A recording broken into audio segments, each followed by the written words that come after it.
On a night when the heavens wept and the wind howled like a banshee, Arian, a young student driven by an insatiable curiosity, approached the ancient, forgotten Basantapur Palace. The air was thick with the scent of decay and untold stories. Each gust of wind seemed to carry whispers from a bygone era, beckoning him closer to the palace's dark embrace. His lantern, a small beacon against the overwhelming darkness, swayed with his every step, casting dancing shadows that seemed to twist into grotesque figures on the weathered stone walls.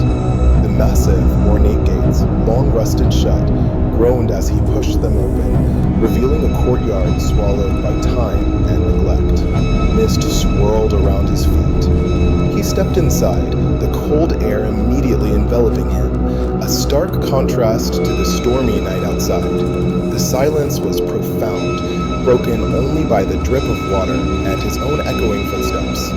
Dust motes danced in the narrow beam of his flashlight, illuminating intricate carvings on the walls and the skeletal remains of forgotten furniture, draped in thick, ancient cobwebs.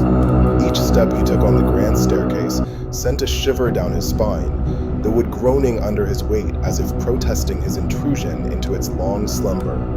He reached a landing, his flashlight sweeping across a heavy, ornate door. A faint, almost imperceptible glow seemed to emanate from beneath it, drawing him forward. With a hesitant hand, Arian pushed the door open. It swung inward with a long, drawn-out groan, revealing a hidden chamber. His flashlight landed on a large, framed portrait hanging on the far wall. It depicted a stern king and, beside him, a young princess with eyes that seemed to follow his every move. A thin layer of fog began to form on the portrait's glass, obscuring the princess's face.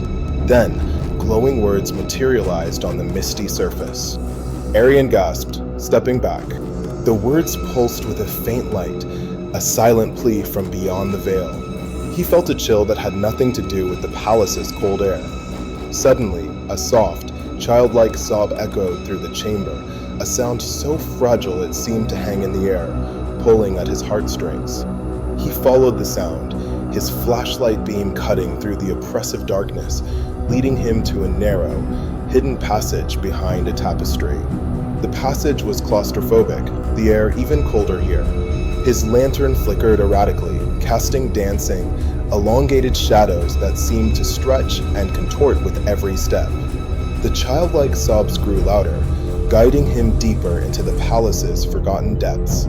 He could feel an unseen presence, a sorrowful energy surrounding him. The passage opened into a vast, underground chamber. The air here was heavy, ancient, and filled with a profound sense of melancholy.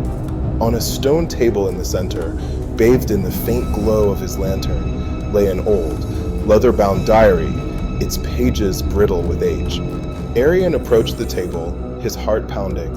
He carefully picked up the diary, its weight feeling significant in his hands, a tangible link to the past. He opened it to the final page, his eyes scanning the faded script. It was the princess's last entry, a heartbreaking confession of loneliness and a plea to be remembered. As he finished reading, a warm, golden light began to spread from the diary, filling the chamber, pushing back the oppressive shadows. The light coalesced, forming a translucent, ethereal mist in the center of the room. From within the mist, the faint outline of a young girl began to emerge. It was the princess, her form shimmering, her eyes no longer sorrowful, but filled with a gentle peace. She looked at Arian, a faint smile gracing her lips. She whispered, her voice a childlike echo, "Thank you. No one ever knew my story." As she spoke, her form began to dissolve, breaking into countless shimmering light particles that drifted upwards, like fireflies ascending to the heavens. The light particles vanished, and with them, the warm glow faded, leaving Arian alone in the chamber, a profound sense of peace settling over him. The next morning, the sun rose, casting golden rays over Basantapur Palace. The storm had passed, leaving behind a world washed clean. Villagers, drawn by the unusual calm, gathered outside the palace gates, their faces filled with a newfound hope and curiosity. Inside, the portrait of the king and princess now glowed softly. The princess's eyes, once lifelike, now held a genuine, radiant smile, her face free of sorrow.